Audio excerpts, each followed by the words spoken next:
Yeah, and we have some lights on you now. That's why we just have you a little bit out of the studio so we can see your beautiful face here. And Norman, the J70, its tactic, its strategy, we are going to experience here now, and it's a trenches skipper's race again. So I like it. I like the J70 because it's tactical. Especially on the downwind side, you can throw a lot of wind shadow, and it's a really fun race. You have to know your rules to be able to penalize the other person, because that might be the way you're able to gain a couple of spots here and there. And especially also in the upwind, because if you're catching the wind shadow from someone, you really have to tack away from it, because you will lose and lose and lose. So it's one of my favorite boats too. I mean, at this point, I almost love every boat on the racetrack. Yeah, but it's fantastic. One of the things I love with the J70 and also the Star boat is the way you have to defend and attack downwind. Because of the wind speed and the speeding up, the fast speed up, and also the wind shadow. So here you can really use your wind shadow to attack the other skippers, but you also need to do really good maneuvering to prevent them doing your attack. But see here, we have a pink boat in front of the starting line and a red boat.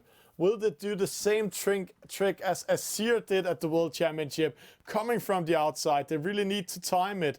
See, the pink boat going on behind the other boats, penalizing two other skippers, and then got a penalty himself 5 seconds before start. But see the black boat here. Who is that? 2, 1, just time it, but got a penalty. It was S&P J70, but got a penalty by Span.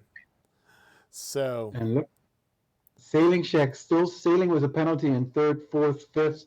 That's pretty impressive. yeah, but And if you look at the wind slots right now, you really want to be on port tack, because that is the best angle to catch.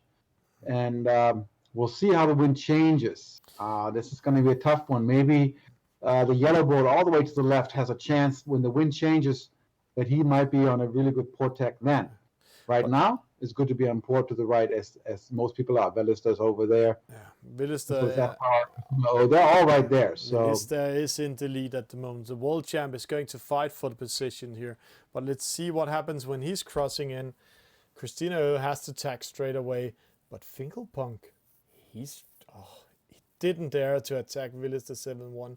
But he, right, according to server, is in the lead because they are outside of the ley line. And right now, Villister 7-1 is a little bit pushed away from the mark. And then we have another battle in here. Who Crucilator got a penalty. But look at HRC Rocket, who was almost in last, is now coming up on the left side, mostly in the middle of the field. So it was an okay move, but not as good as I thought it would be. Villister getting a penalty for sailing into Finkelpunk. He will not be happy about that. Sitting in the porch with his big cigar. He might take an extra hit there. Then we have RSC Rocket in position 13. We have Captain Caveman getting a penalty in the last position. But let's see here. We have a small battle. Who lost that? Have Vuk lost the battle to his Span this time? Christina, and this is good news for Finkelpunk. See here, he's in the lead now. Yeah, the way he's sailing right now, he might not lose that. He's in such a good position. And he's defending it by tacking over, so he's sticking with the number 2, Christina O, on the same tack. And Villister, and Villister getting penalty number 3 here. Wow. Wow. From the lead to the last positions. Something can happen in this game, but see how he's fighting his way up again. And SMPGA Luca, I didn't think, did you see what he did? He took a chance and just sailed into the other boats and turned straight around the mark, just to make sure that, see if he could lose something. He knew he would get a penalty, but see if he still could get some positions on it. But so let's see if this worked out. Then Finkelpunk and Christina are going to the left side, and Empire staying on the right. The way it looks, it was the better choice to have more distance. Empire again is below the ley line, getting wind shadow, so he's even losing more speed and time that there on distance. He probably is going to attack right now into the top gate to the right, and the 3 of them are going to be leading as expected. But Empire lost because he did not cover he just sailed his own way, hoping it would help. Yeah, but he's splitting up against the others. The two others are going to fight each other. But see what I talked about in the start. See how fast this boat is speeding up downwind. Yeah. It's really fast speeding up. And this is right. Same thing we see in real life when the J70 is sailing. But see the fight, Fingerpunk, Christina O, Empower, keep away from the fight. Then you might have a chance to sneak in. But it's going to be Fingerpunk taking it, Christina O second, Empower third. Then we have a fight here between Havuk, SNPJ, Luca Willis, the 7-1. Epicure keeping fourth, Red Dragon sneaking in 6. Wow, what a battle on the bottom there. Right. And But Fingerpunk I think is super excited getting first. That's a first for him, I believe, in that class.